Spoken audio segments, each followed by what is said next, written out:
And then comes major technical challenges. So yeah, this is the one that I was talking about. That you can think about integration as a very good thing, but as soon as you go into it, there are so many challenges that come on.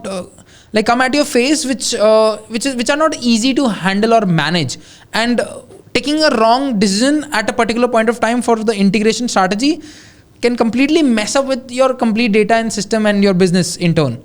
So let's talk about the major technical integration challenges that one faces while integrating different applications and systems. So number one is data mapping and transformation.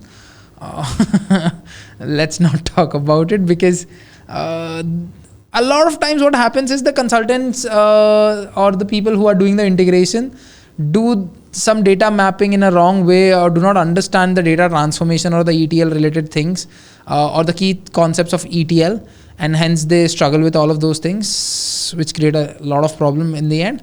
So this is one thing. Data migration, all of the data migration thing. Architecture designing. First, you have to design the architecture similar to what we have. So see, we have completely covered the webinar. First, we talked about, or we discussed how you should think about the integration as a whole, without thinking about Salesforce or any other application with which you're trying to integrate things, right? And once that is finalized, you should pick up the best architecture or best design pattern or something in order to create that kind of integration. And that is something that you need to do in order to avoid a lot of problems that can come up later after the integration is delivered, or after the complete integration is done, and when the application is live and now the customers and the business is suffering from it. So architecture design is an important one. API limitations and governance. At the time when we were talking about this batch, batch or bulk data transfer, we were talking about API limitations and governance. So like, let's say per day you can only call out an API 2,000 times, and you have 2,500 requests coming onto your portal. So instead of calling out the API 2,500 times, all what you can do is you can just schedule batch processes running every 6 hours every day or something like that, in order to reduce these API limitations and everything. And you have to think about it as the first step when you're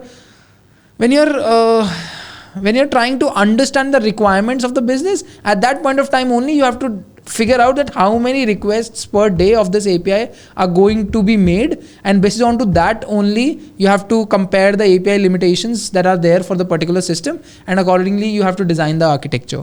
Then comes lack of real-time visibility, which happens a lot of times whenever clients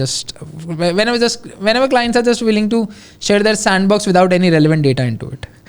Then comes error handling and exception management, testing and validation, security and compliance. Would you like to add any point in here? So basically, like, you have covered almost all the points, and like to add on to it, I think we will be covering that in later part of our webinar. All right, you sure? Yeah, definitely. All right.